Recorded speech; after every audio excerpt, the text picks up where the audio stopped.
नमस्कार दोस्तों। जय हिंद, वंदे मातरम। मैं इंदु स्वागत करती हूँ आप सभी का आपके अपने चैनल आईपी स्टडी पॉइंट पे, जहाँ आपको तैयारी कराई जा रही है सीटेट 2024 की। एग्ज़ाम बहुत ही करीब आ गया है और आप लोग तैयारी को बहुत ही अच्छे तरीके से कंठस्थ करके करते रहिए। तैयारी को और भी बेहतरीन बनाने के लिए हमारी वीडियोज़ की प्लेलिस्ट में जा सकते हैं और वीडियोज़ देख सकते हैं। आपको थ्योरी सहित कंटेंट और क्वेश्चनायर मिल जाएंगे प्रीवियस ईयर के क्वेश्चन। तो आज का जो हमारा टॉपिक है सीडीपी, हम लोग साइकोलॉजी के क्वेश्चन पढ़ेंगे जो कि बहुत ही ज़्यादा इंपॉर्टेंट हैं, हर बार पूछे ही जाते हैं पेडागोजी के क्वेश्चंस। तो क्वेश्चन नंबर फर्स्ट पे आते हैं। बिना टाइम गंवाए हुए हम लोग वीडियो स्टार्ट करते हैं। पहला क्वेश्चन क्या कहता है?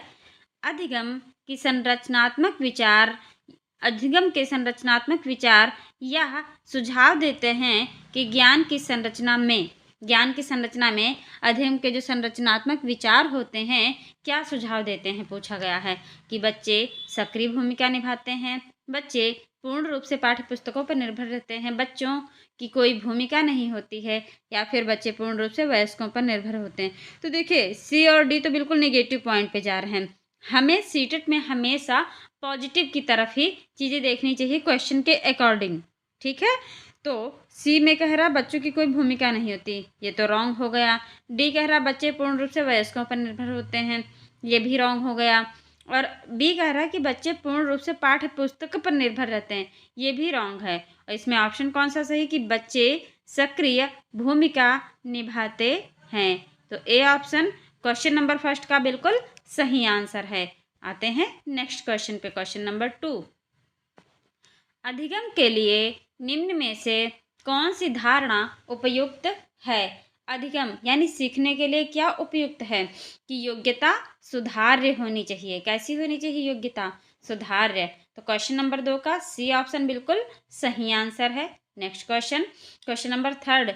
निम्न में से कौन सी परिपाटी विद्यार्थियों में क्या है कि संकल्पनात्मक समझ में बढ़ोतरी करने में सहायक है। ऐसा कौन सा पॉइंट है इसमें कि बच्चों में संकल्पनात्मक समझ में बढ़ोतरी हो, इंक्रीमेंट हो, उसके लिए सहायक हेल्पफुल है? कौन सा है? अन्वेषण और संवाद। ये बहुत ही इंपॉर्टेंट पॉइंट है। ये प्रीवियस ईयर के सारे क्वेश्चन हम आपके सामने लाए हैं, पेपर में कई बार पूछे जा चुके हैं। पिछले एग्जाम पेपर में आप लोग उठाकर देख सकते हैं, आपको क्वेश्चन ये मिलेंगे। तो तैयारी को अच्छे तरीके से कीजिए। Question number 4। बच्चों को सिखाने में कठिनाई होती है जब, कब? भाई बच्चों को सिखाने में, उनको लर्न कराने में कब कठिनाई होती है? वो होती है, ऑप्शन ए क्या कह रहा है? अधिगम सामाजिक संदर्भ में हो, बी विषय वस्तु को बहुरूपों में प्रस्तुत किया गया हो, सी सूचना अलग अलग टुकड़ों में प्रस्तुत की जाए, डी वो आंतरिक रूप से अभिप्रेरित हों। तो इसमें कौन सा ऑप्शन सही होगा? क्वेश्चन नंबर 4 में ऑप्शन नंबर सी कि सूचना जो हो अलग अलग टुकड़ों में प्रस्तुत यानी प्रेजेंट की जाए।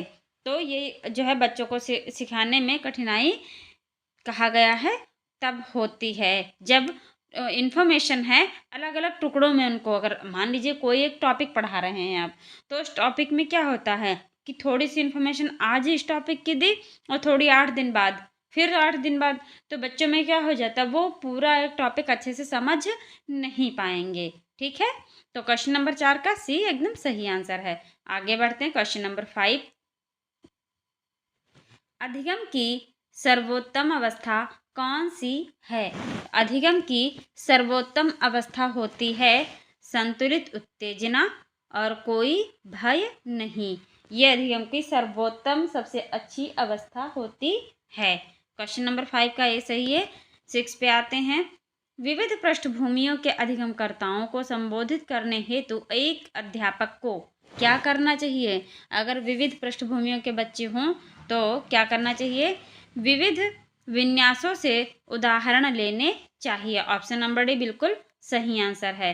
नेक्स्ट क्वेश्चन पे आगे बढ़ते, क्वेश्चन नंबर 7।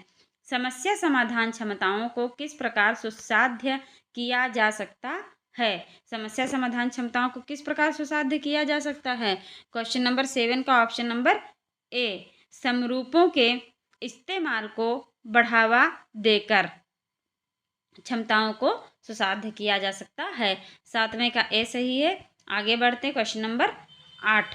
अधिगम कठिनाइयों से जूझते छात्रों की ज़रूरतों को संबोधित करने के लिए एक अध्यापक को क्या नहीं करना चाहिए? जब भी सीटेट में नहीं आए गोला बना लीजिए, इससे आपका क्वेश्चन गलत नहीं होगा। ठीक है, तो किसमें कौन सा ऑप्शन सही होगा? ऑप्शन नंबर बी, शिक्षा शास्त्र और आकलन की जटिल संरचनाओं का प्रयोग करके जो कठिनाई होती है सीखने की, अधिगम कठिनाइयों से जूझते छात्रों की ज़रूरतों को संबोधित करने के लिए क्या नहीं करना चाहिए? तो शिक्षा शास्त्र और आकलन की जटिल संरचनाओं का उपयोग ना करें। हमेशा जब भी बच्चों को पढ़ाएं तो एक इजी वे यानी सरल तरीका होना चाहिए। यानी बच्चों के सामने जटिल चीज़ों को लेकर आ रहे हैं तो बच्चे चीज़ों को जल्दी समझ नहीं पाते हैं। ओके, आगे बढ़ते हैं क्वेश्चन नंबर 9। सर्वनात्मकता की पहचान का मुख्य लक्षण क्या है? तो सर्वनात्मकता की पहचान का मुख्य लक्षण क्या होता है? वो होता है अपसारी चिंतन। ठीक है, आगे बढ़ेंगे क्वेश्चन नंबर 10। निम्न में से अध्यापक अधिगम का सबसे प्रभावशाली माध्यम कौन सा है? निम्न में से अध्यापक अधिगम पूछा गया है। अध्यापक अधिगम का सबसे प्रभावशाली जो माध्यम है वो कौन सा है? तो क्वेश्चन नंबर 10 में ऑप्शन नंबर डी, संकल्पनाओं के बीच संबंध खोजना। ठीक है, संकल्पनाओं के बीच क्या? संबंध खोजना, ये सबसे प्रभावशाली माध्यम होता है। आगे बढ़ते हैं क्वेश्चन नंबर 11। एक अध्यापिका को दिए गए किसी कार्यक्रम में छात्रों की विभिन्न त्रुटियों का विश्लेषण करना चाहिए। क्यों? क्योंकि भाई उसे क्यों विश्लेषण करना चाहिए पूछा गया है?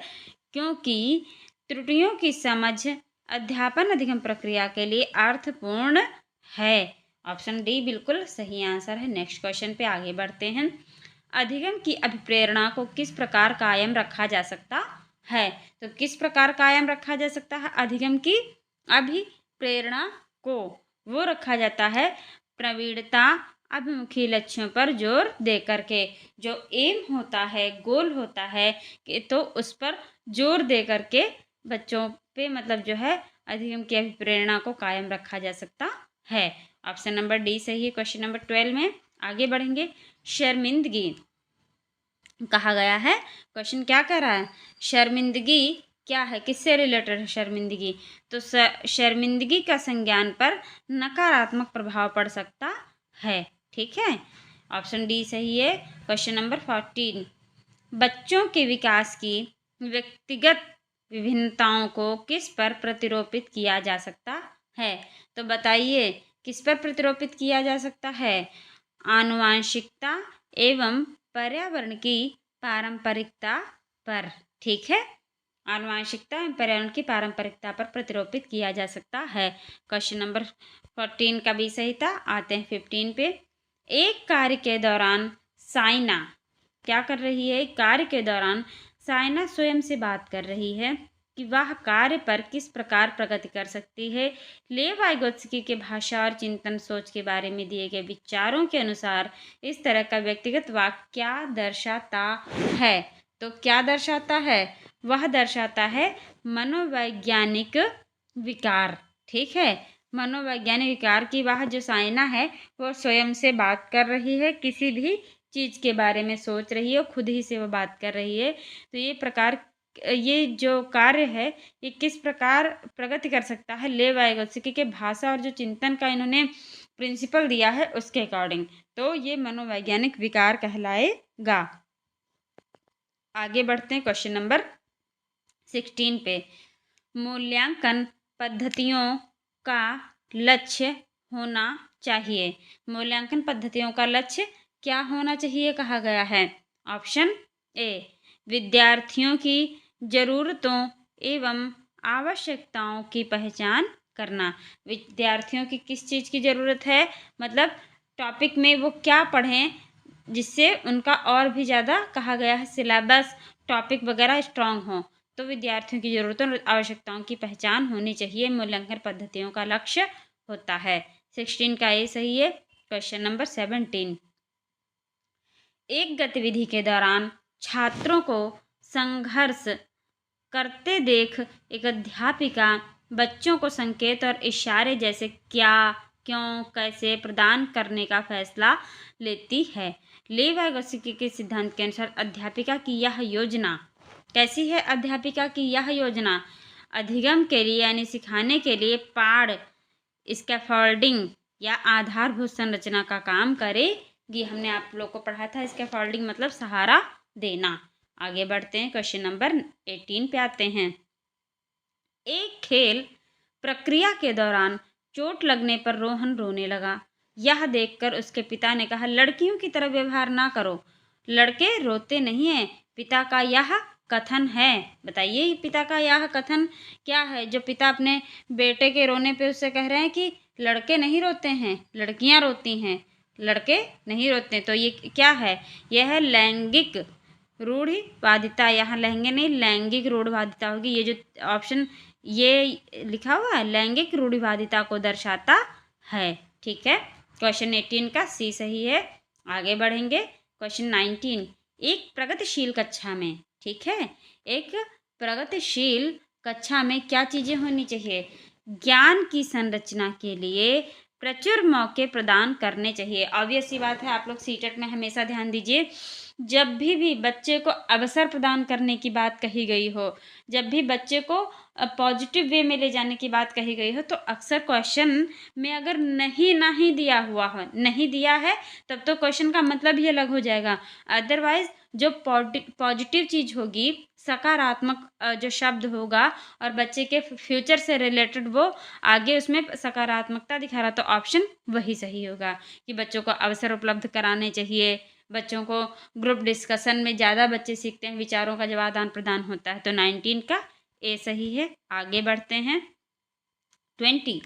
लॉरेंस कोहलबर्ग के सिद्धांत के अनुसार किसी कार्य को इसलिए करना क्योंकि दूसरे इसको स्वीकृति देते हैं। किसी कार्य को इसलिए सिर्फ करना क्योंकि दूसरे लोग इसको क्या है, स्वीकृति देते हैं, नैतिक विकास के किस चरण को दर्शाता है? ठीक है, तो यह नैतिक विकास के किस चरण को दर्शाता है?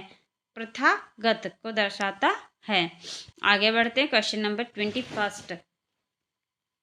बच्चों के सामाजिकरण के संदर्भ में निम्न में से कौन सा कथन सही है? इसमें कौन सा कथन सही है पूछा गया है। तो ऑप्शन नंबर सी, विद्यालय सामाजिकरण का एक द्वितीयक कारक है और परिवार सामाजिकरण का एक प्राथमिक कारक है। यह ऑप्शन बिल्कुल सही है। क्वेश्चन नंबर 21 का सी सही है। आगे बढ़ेंगे, क्वेश्चन नंबर 22।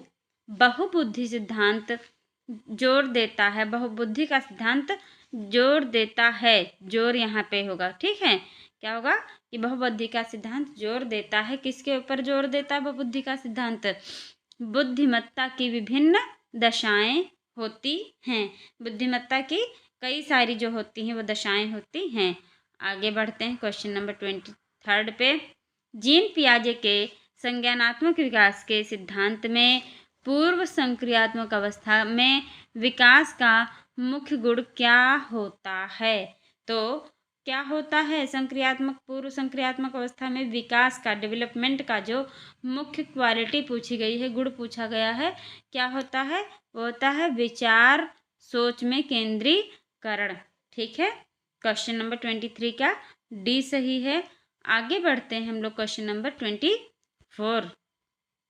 विकास के संदर्भ में निम्न में से कौन सा कथन सही है पूछा गया है। तो कौन सा कथन सही है विकास के संदर्भ में? विकास बहुआयामी होता है, ऑप्शन बी बिल्कुल सही आंसर है। नेक्स्ट क्वेश्चन पे आते हैं, आगे बढ़ेंगे। 25। लेवी-वाइगोत्स्की का सामाजिक सांस्कृतिक परिप्रेक्ष्य अधिगम प्रक्रिया में किसके महत्व पर जोर देता है कहा गया है? तो किसके महत्व पर जोर देता है? सांस्कृतिक उपकरणों के महत्व पर जोर देता है। आगे बढ़ते हैं, क्वेश्चन नंबर 26। जीन पियाजे अपने संज्ञानात्मक विकास के सिद्धांत में संज्ञानात्मक संरचना को डैश के रूप में वर्णित करते हैं। किसके रूप में वर्णित करते हैं जीन पियाजे जी?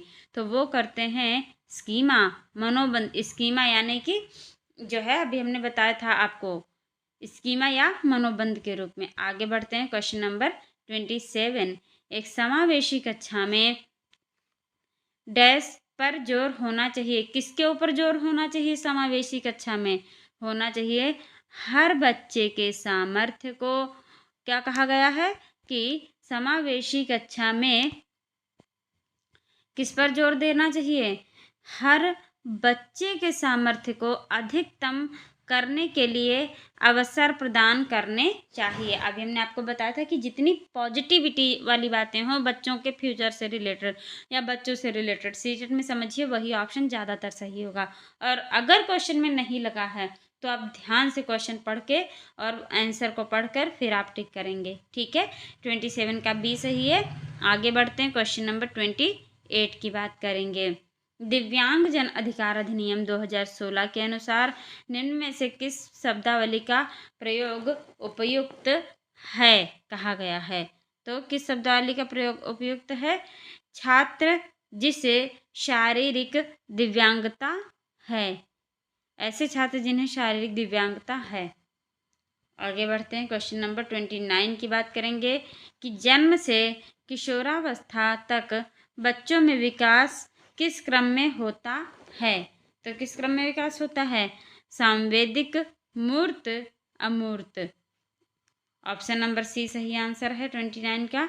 और आज का हमारा ये नेक्स्ट और लास्ट क्वेश्चन, एक प्रगतिशील कक्षा में व्यक्तिगत विभिन्नताओं को किस प्रकार देखा जाना चाहिए? इंडिविजुअल विभिन्नताओं को कहा गया, व्यक्तिगत विभिन्नताओं को किस प्रकार देखा जाना चाहिए? वो देखा जाना चाहिए ऑप्शन बी, अध्यापन अधिगम प्रक्रिया की परियोजना के लिए महत्वपूर्ण होता है।